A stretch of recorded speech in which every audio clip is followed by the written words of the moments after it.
I expect we will be able to identify the direction Gyeonggi province has to move in terms of the hydrogen economy. So let me introduce the first keynote speaker.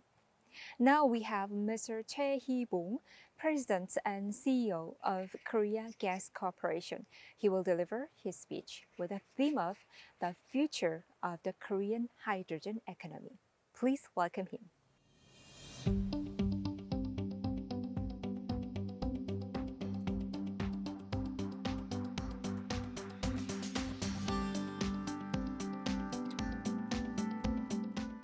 2020 경기국제수소포럼에 참여해 주신 여러분 안녕하십니까?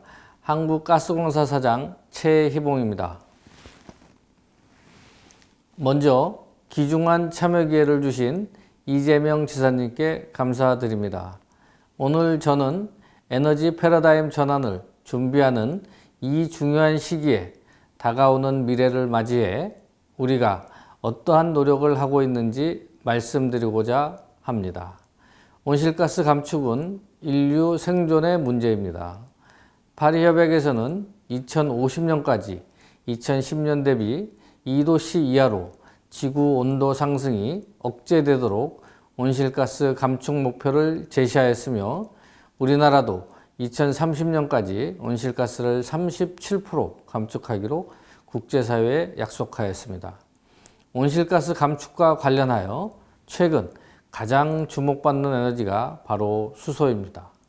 현재 수소는 비싼 에너지이지만 수소는 재생에너지를 효과적으로 저장하고 운송할 수 있는 매개체이며 앞으로 기술 개발과 가격 경쟁력 확보로 기존의 화석에너지를 빠르게 대체할 것으로 기대하고 있습니다.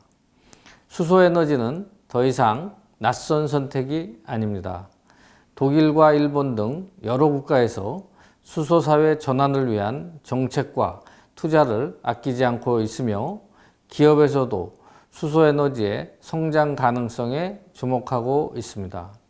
우리나라 또한 2019년도 수소 로드맵을 통해 수소 사회로의 진입에 대한 비전을 선포하였고 저희 가스공사도 그 큰 흐름에 동참하여 선도적 투자로 우리나라 수소 경제를 견인하고자 합니다. 또한 화석연료 기반의 자원개발 기업에서 수소 등 신에너지 기업으로의 전환을 통해 제2의 창업을 하고자 합니다. 한국 수소산업의 성공적 도약을 위해 다음 두 가지를 제안하고자 합니다. 첫째, 경제성 있는 수소를 생산할 수 있는 활경을 조성해야 합니다. 저렴한 가격에 청정 수소를 생산하고 공급함으로써 수소 산업을 활성화해야 합니다. 둘째, 수소 모빌리티 인프라를 확충해야 합니다. 수소 차량 사용자와 충전 사업자 모두에게 경제적이며 접근성 높은 충전소 인프라를 제공해야 합니다. 차량용 수소 연료는 아직 가격 경쟁력이 부족합니다. 현재 유통되는 물량의 대부분을 차지하는 부생 수소는 석유화학 공정의 부산물로 생성되는 수소로서 수소 산업을 활성화시키기 위한 충분한 물량을 제공하는 데 한계가 있습니다.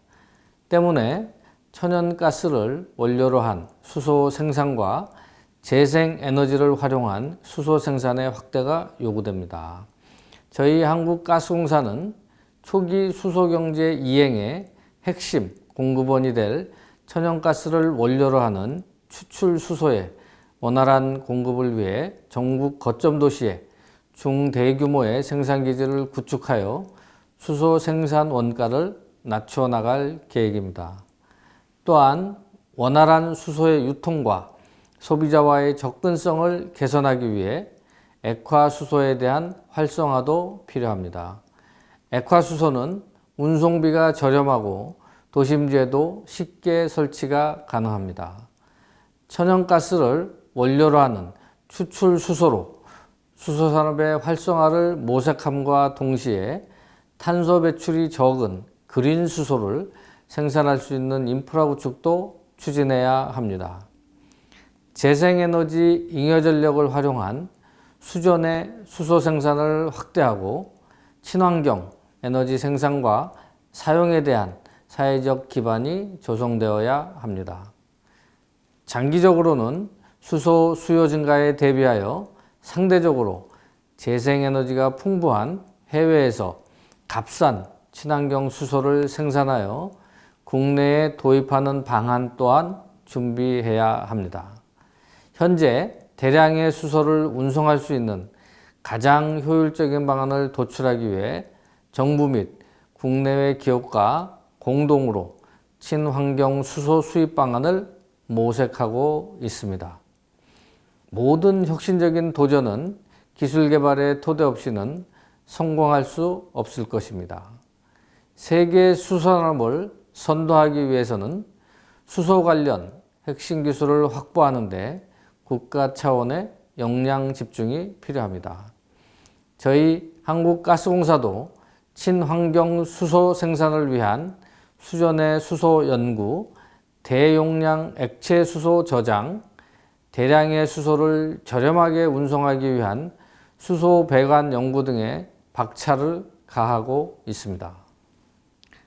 수소 충전소 인프라 확충은 수소 모빌리티 활성화의 당면 과제입니다. 현재 수소 충전소의 높은 구축 비용과 초기 수요 부족으로 산업 활성화에 어려움을 겪고 있으나 수소 차량 이용자와 충전소 사업자 모두가 상생할 수 있는 수소 충전소 비즈니스 모델을 만들어 수소 모빌리티 산업을 육성해 나가야 하겠습니다. 저희 한국가스공사는 민간기업과 공동으로 합작회사를 설립하여 2022년까지 100기의 수소 충전소 구축을 추진하고 있습니다. 또한 다양한 형태의 차량 충전과 에너지 생산을 겸할 수 있는 융복합 수소 충전소와 같은 혁신적인 사업 모델을 개발하여 고객과 사업자가 함께 상생할 수 있는 방안을 마련하고자 노력하고 있습니다.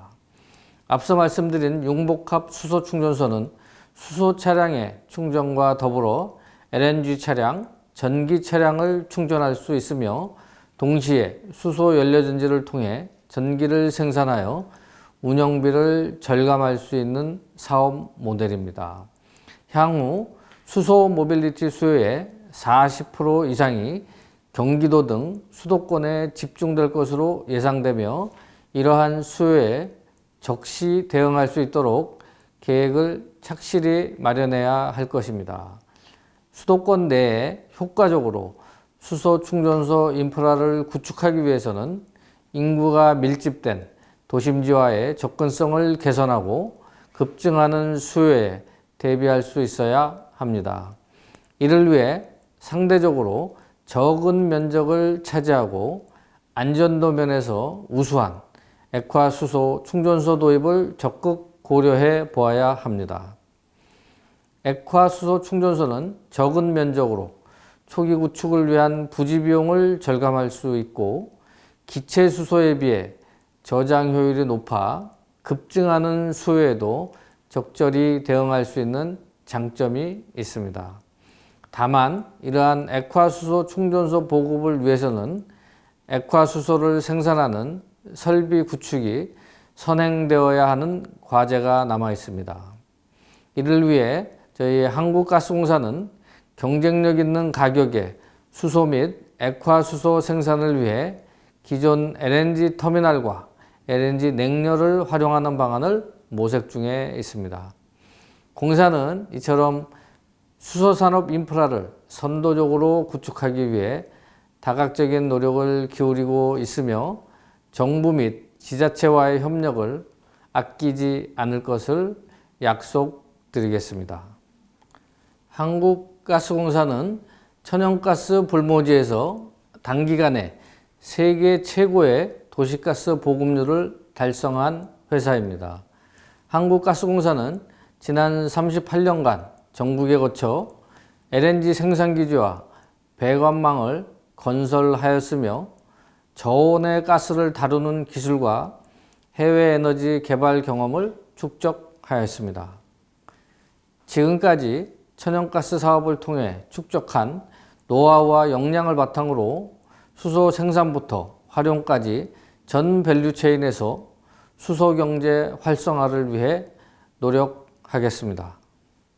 우리나라는 수소 사회로의 전환이라는 긴 여정의 초입에 서 있습니다. 수소 산업의 육성을 통해 탄소 저감과 일자리 창출에 기여함으로써 산업과 고용이 함께 성장하는 사회를 만들어 가야겠습니다.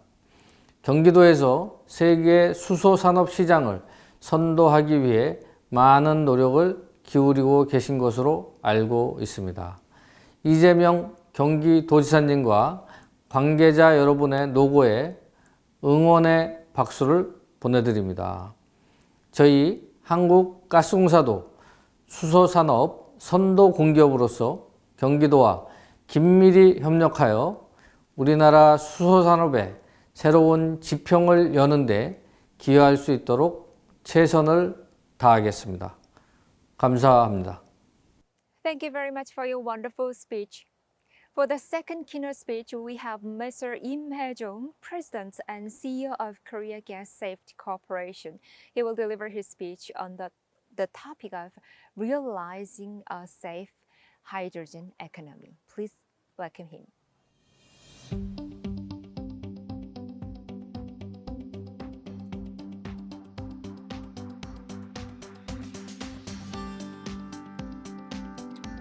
안녕하십니까. 한국가스안전공사 사장 임혜종입니다.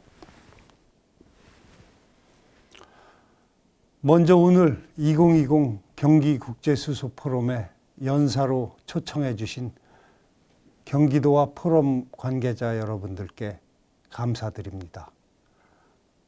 저는 국내 유일의 가스안전관리 전문기관이자 정부에서 지정한 수소안전 전담기관인 한국가스안전공사를 대표하여 안전한 수소경제의 실현이라는 주제로 여러분께 말씀드리고자 합니다. 수소안전의 중요성을 다시 한번 인식하여 경기도의 수소에너지 생태 구축 비전 달성에 도움이 되길 바랍니다.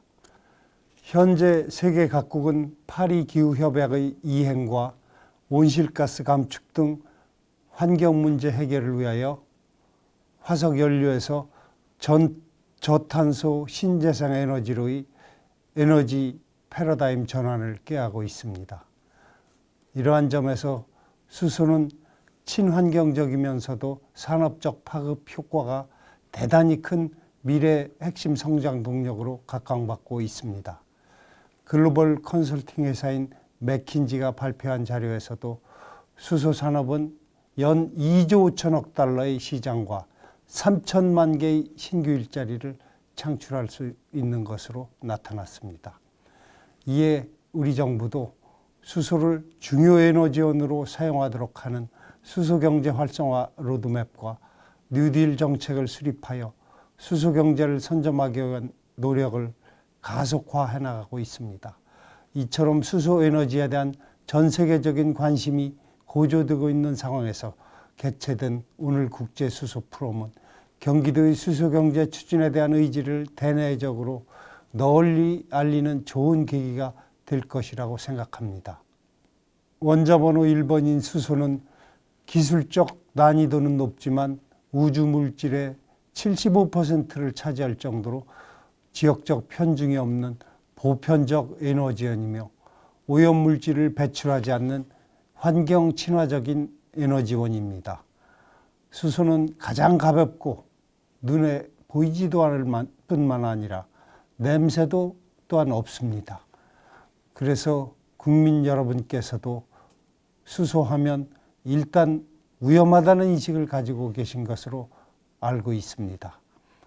그러나 수소는 실제 노출되었을 때 다른 가스보다 쉽게 하늘로 날아가는 속성을 가지고 있어 가스별 화재 발생 위험성을 종합적으로 검토해 볼 때 화석연료인 가솔린, LPG, 도시가스에 비해 위험도가 낮다는 미국 화학공학학회 연구 결과도 있습니다.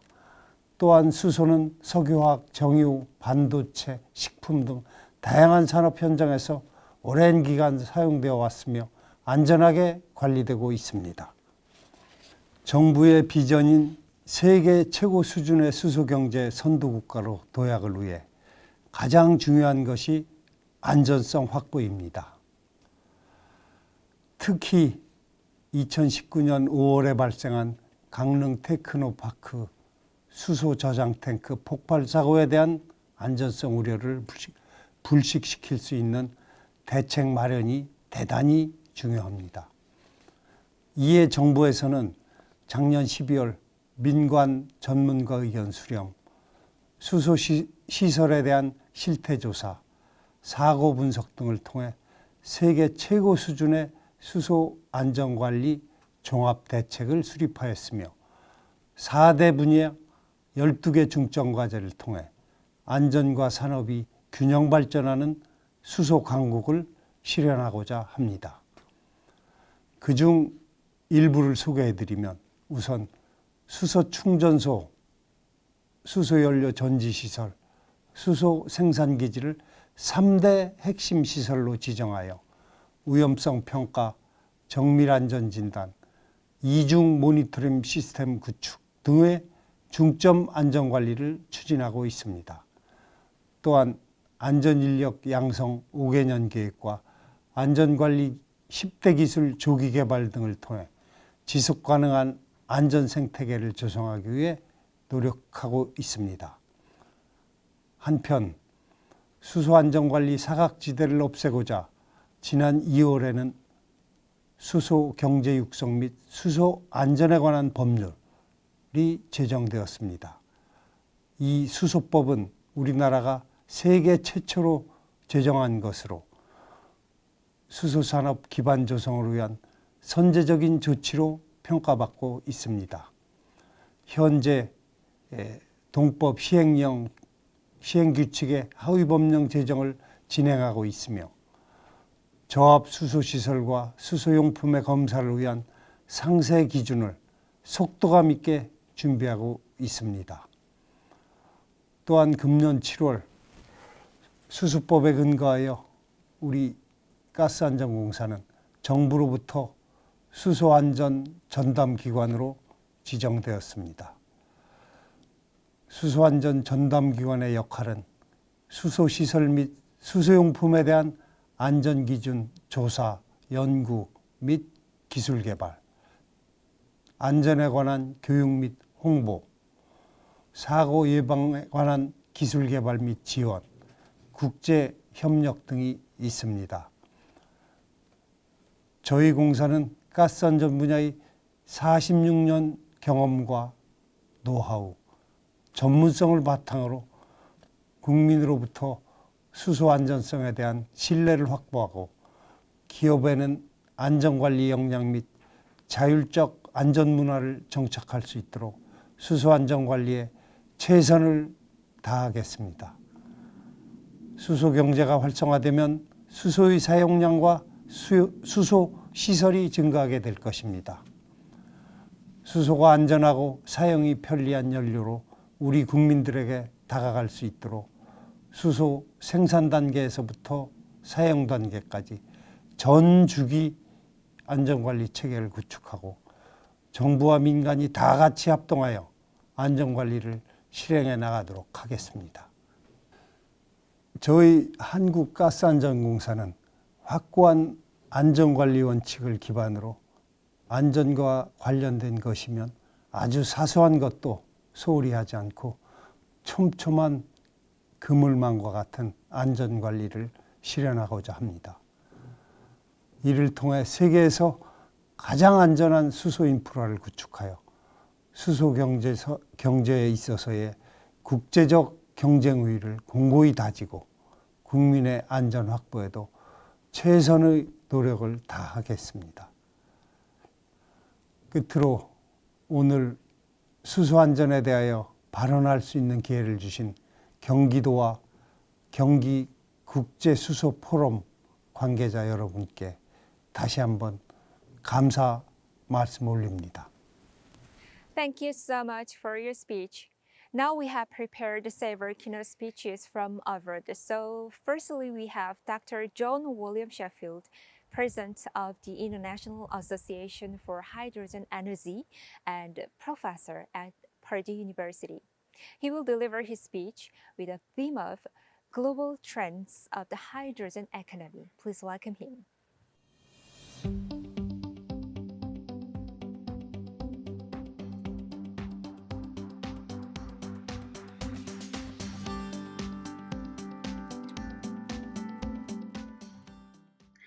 Hello, this is John Sheffield. The title of my presentation is Global Trends on Hydrogen Economy Market. I am a professor from Purdue University in West Lafayette, Indiana, United States. I also serve as the president of the International Association for Hydrogen Energy. I'm excited to share with you some of my personal thoughts on global trends in the hydrogen economy market. First, the outline. We have three sections today: section coupling in the energy industry, transition to green hydrogen, and hydrogen economy market.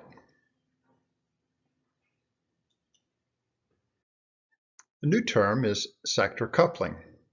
When we consider power sector, heat consumption sectors, transportation sectors, gas producing sectors, energy storage, heat storage, gas storage, fuel storage, and the connections, the sector coupling, comes from the power to X. So, for example, in the electric power sector, it means electrifying transport, heat consumption, and every sector which hasn't already been electrified. Also, for the gas production sector, it means the opposite, delivering green hydrogen via power to gas, or power to hydrogen, as we might say. Also, for the transportation sector, it means everything, all of the previous, all of the above. So let's look at how this becomes integrated. The sector integration. Green hydrogen offers valuable advantages. For example, if we have offshore wind or onshore wind energy, renewable, solar PV, through the grid we can go feed that renewable electricity to electrolyze water and take that hydrogen into storage, and when needed, that hydrogen can be fed to the fuel cells to produce power again. Therefore, we call this sector approach integration as power to power.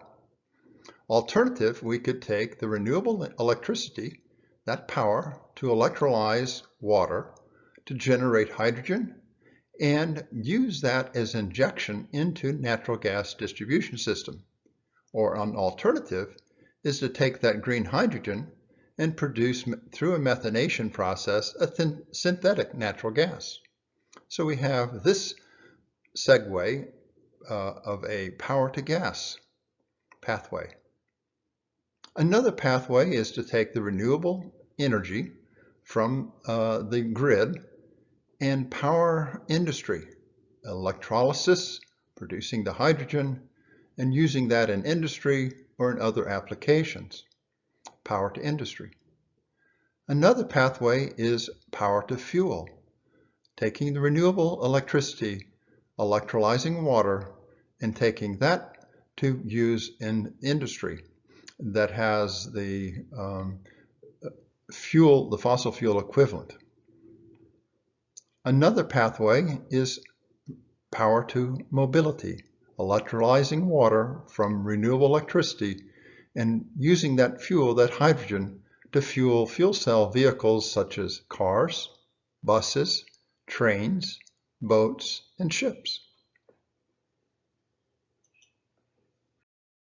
The Hydrogen Council suggested that hydrogen has 7 major roles in the sectors, 3 that enable renewable energy systems, and 4 to decarbonize end uses. First, it enables large-scale renewable integration and power generation. Second, distribute energy across sectors and regions. And three, act as a buffer to increase system resilience. 4, to help decarbonize transportation sector. 5, help decarbonize industrial energy use sector. 6, help decarbonize building heat and power. And finally, serve as renewable feedstocks.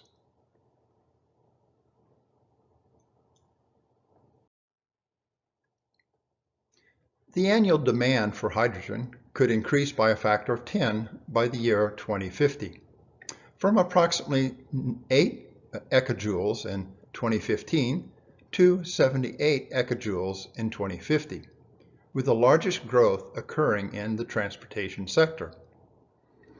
At the top, we see the power generation, and in transportation at 22 ecajoules, the largest, and industrial energy, followed by building heat and power. And finally, the two components existing feedstock and new feedstock. The new feedstock would be direct reduced iron and carbon capture utilization. Transitioning now into green hydrogen, section 2.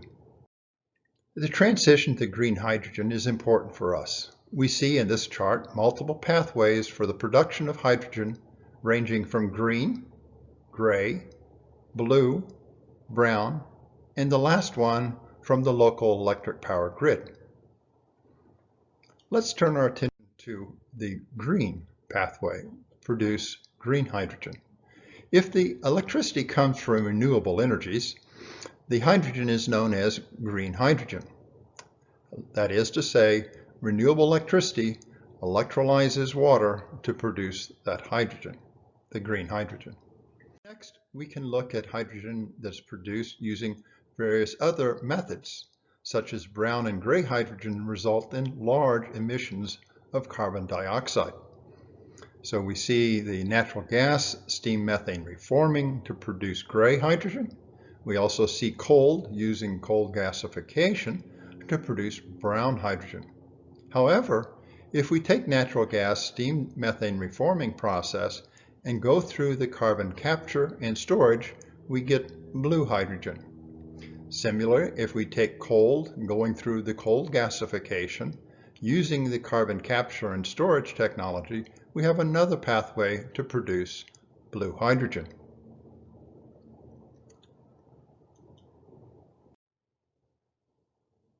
The blue hydrogen is a low carbon process because of that carbon capture and storage. Now, let's turn our attention to the technology that we referred to in the sector coupling in the previous section. That is to say, power to gas. In this case, we have the future state of blending hydrogen into the natural gas distribution system to offset the carbon content of the fuel.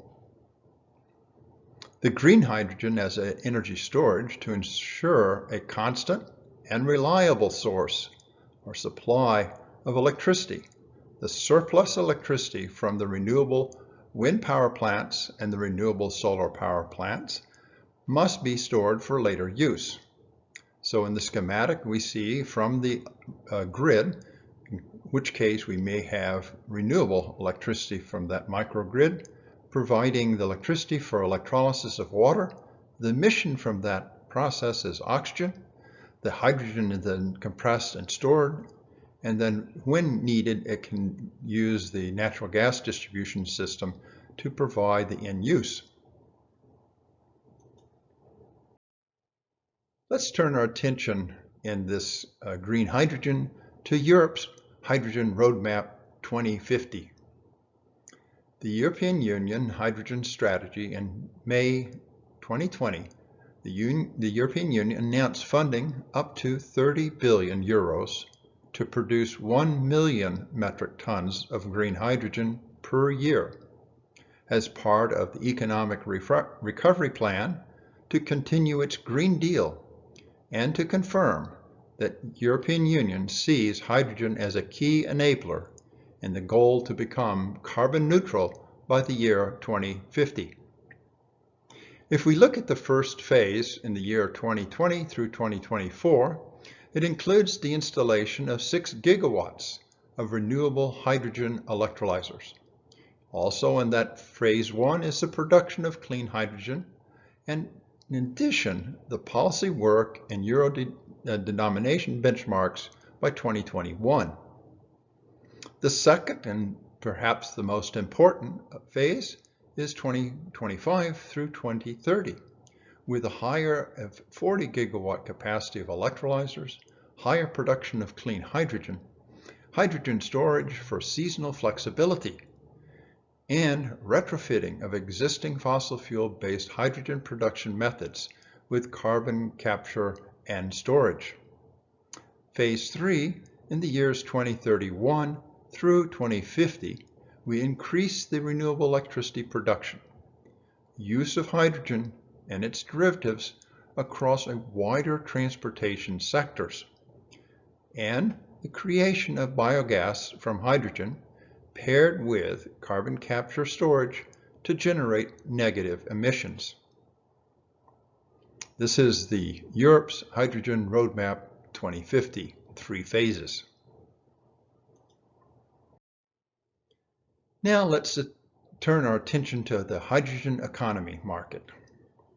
And as the title of the presentation, we're looking at global trends on the hydrogen economy market. One might ask the question, what has changed in the hydrogen economy market? That's a good question. Let's break that down into multiple parts. First, the global commitment to mitigate climate change and to focus on climate regulations is much stronger now than at any time previously in history. This is an important aspect of what has changed. Second, renewable energy costs have declined dramatically and are continuing to fall, significantly reducing the price gap between hydrogen from electrolysis, green hydrogen that is to say, and hydrogen derived from fossil fuels that, as we referred to, are gray and brown. Third, what has changed? Hydrogen and fuel cell technologies have experienced significant technical progress in their efficiency, durability, reliability, and cost reduction. This, of course, is critical and paramount to the success of the hydrogen economy market. And finally, the global transition towards electric mobility solutions. As we saw in the 2050 projections, that the largest component was in the electrification in the transportation sector. So as we think of the hydrogen mobility as an extended range of the electric mobility solutions. The message from Europe voters and those too young to vote is loud and clear. They want real action on climate change, and they want Europe to lead the way. This provides countries like South Korea a great opportunity to impact the hydrogen economy market. Leading the way, the European Union adopted strategies for energy system integration in hydrogen, paving the way towards a more efficient and interconnected energy sector, driven by twin goals of a cleaner planet and a stronger economy. Remember those in the earlier sections, the sector coupling. The European Green Deal aims to make Europe the first climate neutral continent by 2050. Currently, energy production and use account for more than 75% of the European Union greenhouse gas emissions. More than 75% of EU's greenhouse gas emissions. There are hydrogen economy market opportunities to increase the use of renewable electricity via electrification of the sectors that currently still rely on fossil fuels. Again, the most important part is this sector coupling. That is the game changer in the hydrogen economy market, sector coupling. If we reflect, 2020 will forever be remembered as the year of COVID-19. It has been a period of challenge and of hardship, but also a profound mindset change. The global pandemic has impacted nearly everyone and forced more of us to reflect on what we want our future societies to look like, as it becomes increasingly clear that business as usual is not an option. As countries invest in economic recovery, we must invest in a world we want, not the world we have. Thank you so much for your speech, Dr. Sheffield. And now Dr. Fiona Simon, CEO of the Australian Hydrogen Council, is ready for you. So she will deliver her speech about strategies for nurturing the hydrogen industry. Please welcome her.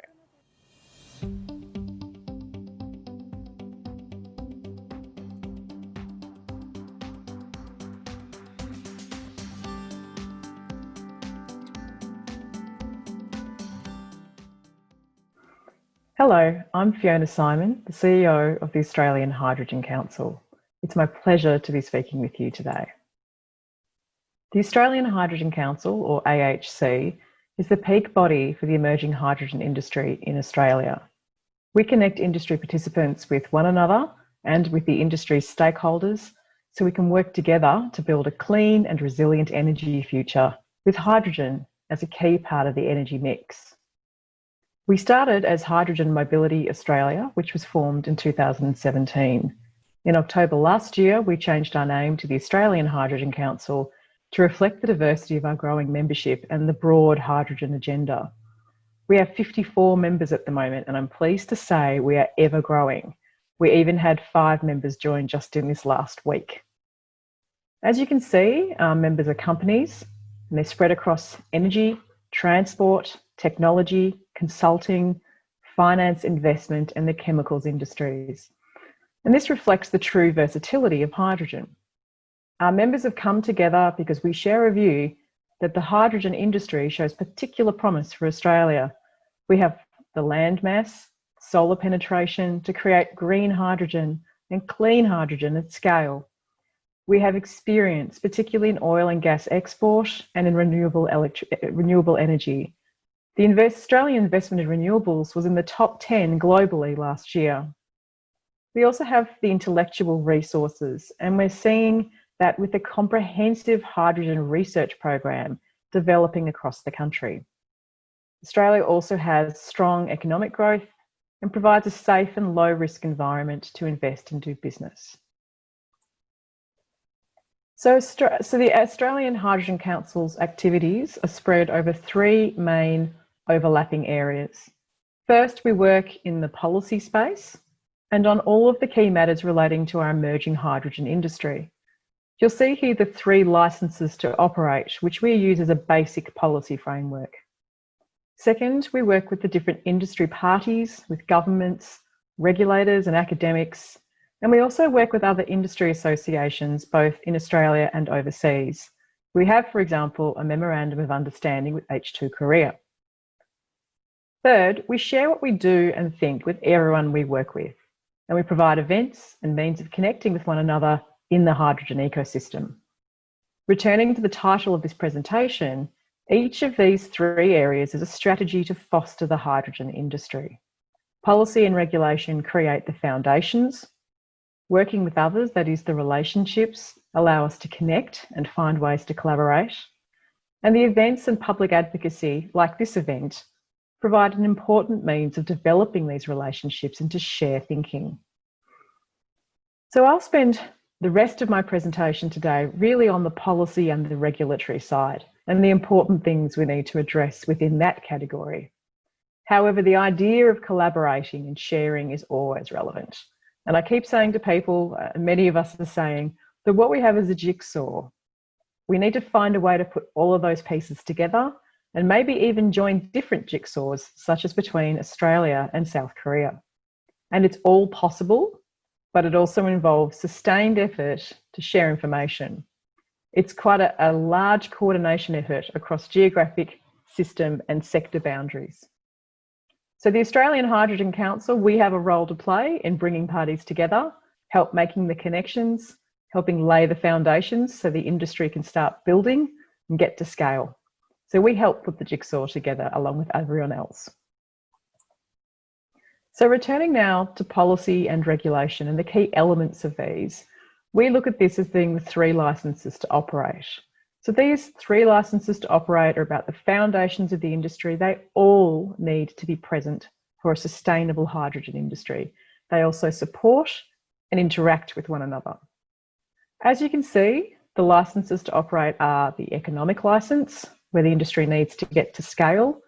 And importantly, we need to move beyond demonstrations and pilots and feasibility studies. They are all welcome, and they have their place, but we need to move beyond. Then there's social license, which allows for trusted customer and community relationships.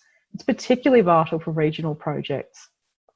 Then there's the regulatory license, where the industry needs stable, meaningful and efficient regulatory settings to set expectations and to do business.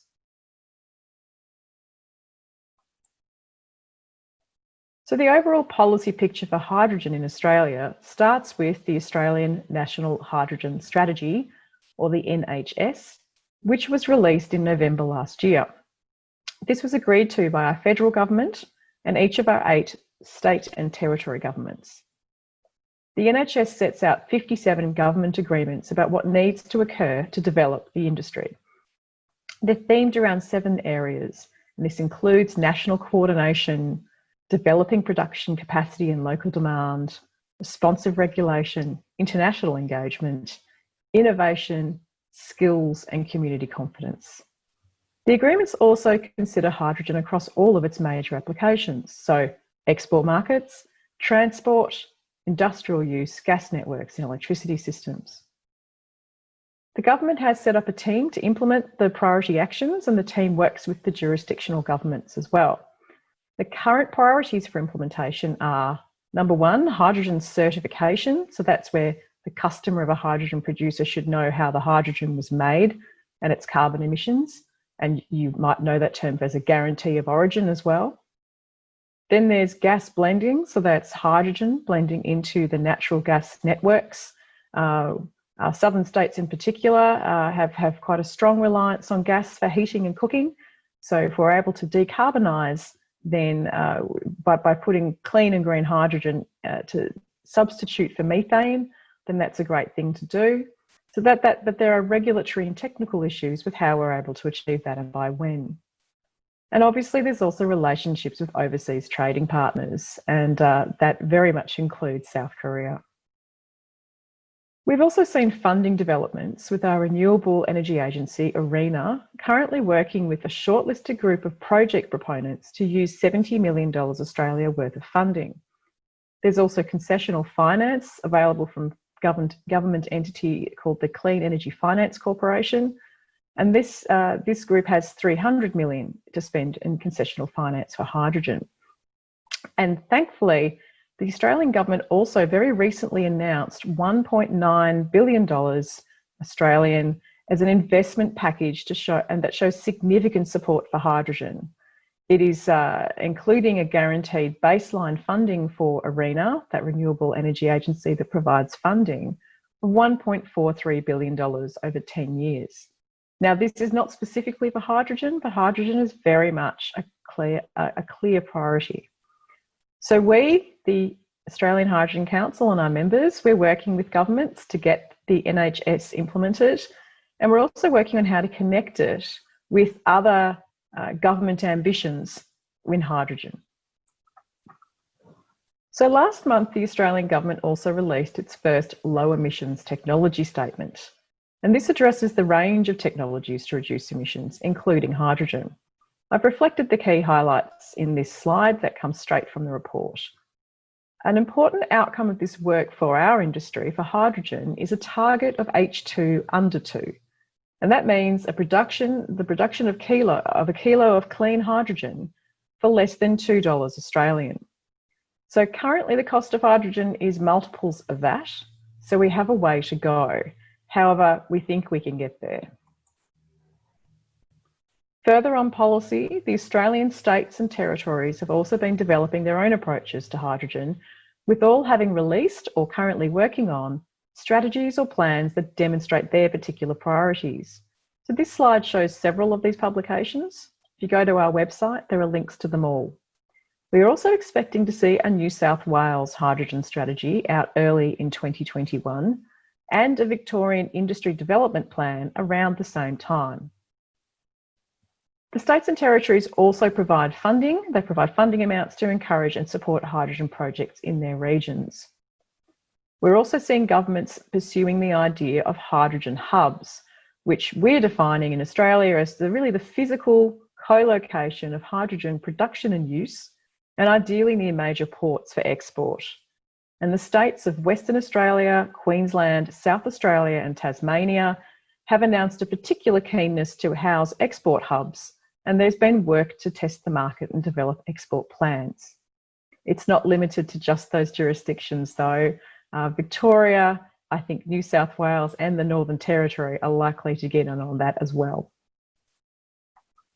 So we do have several policy pieces across the nation, and the two main objectives right now relate to export, with the NHS objective for Australia to be a top 3 exporter by 2030, and those jurisdictional plans I mentioned just now, but also getting the prices down, where we have the low emissions technology statement stretch target of H2 under 2.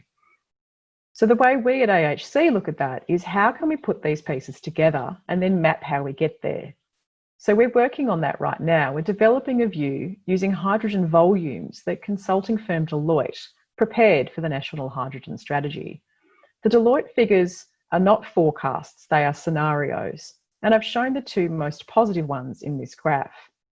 We've been speaking with stakeholders for some months now to test views about whether we can link these numbers and the H2 under 2 target to establish a plausible goal for 2030.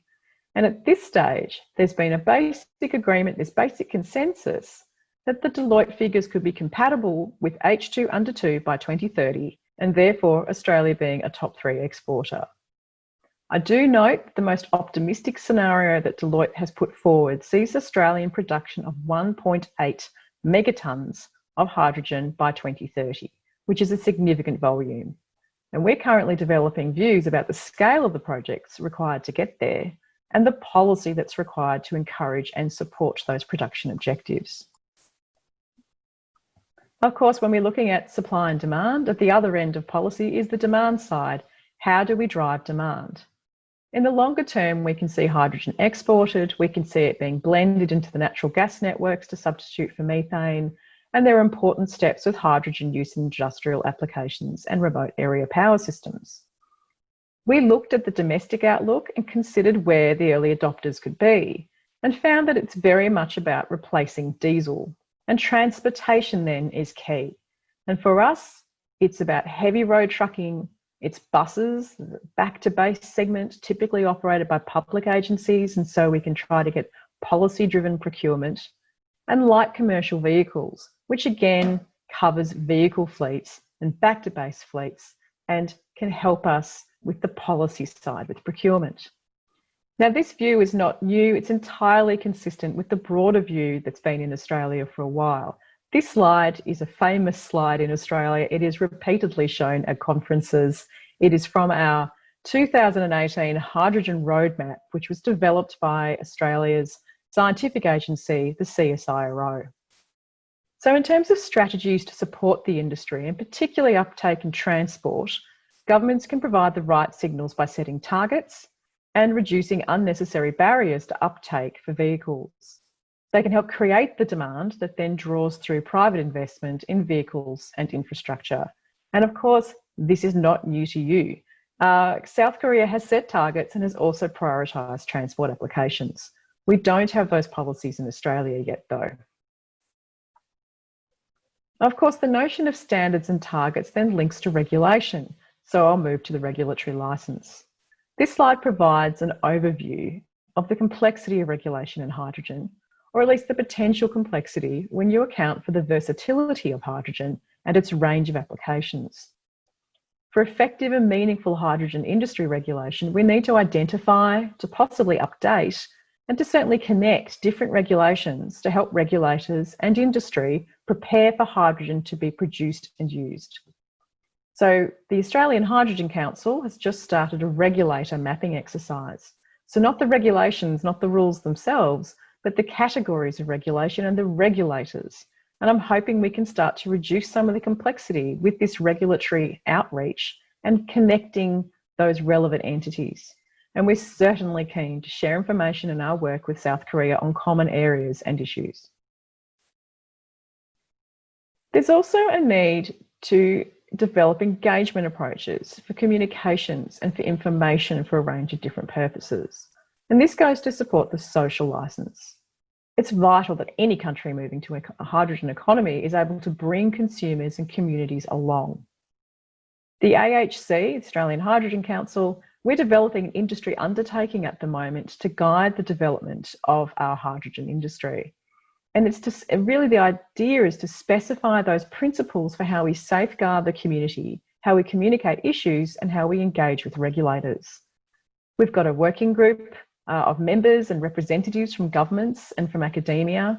We've surveyed members and stakeholders, and we've also looked at similar undertakings from other industries, including mining, renewable energy, and finance.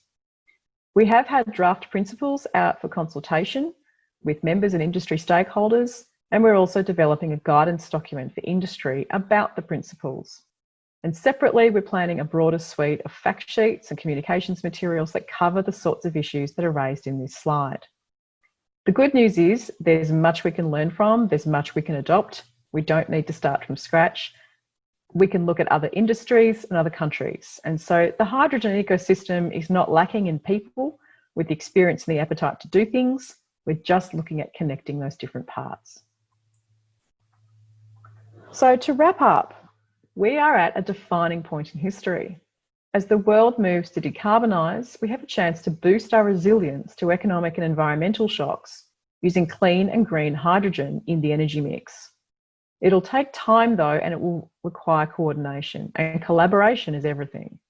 So we're working hard with our members in Australia and with our partners globally, and today's session continues this important work. I've shown some links here to key Australian websites. So these are great resources. We have links and further information on our website as well. I do want you to note in particular the first link to High Resource. This actually was launched just this week, and it shows all of the announced and current hydrogen industry and research projects in Australia. So it's great to have everything in one place. I certainly welcome further contact with anyone at this event, and I would be happy to make introductions. So please do feel free to contact me, and my details are on this last slide. So thank you very much for having me. Thank you.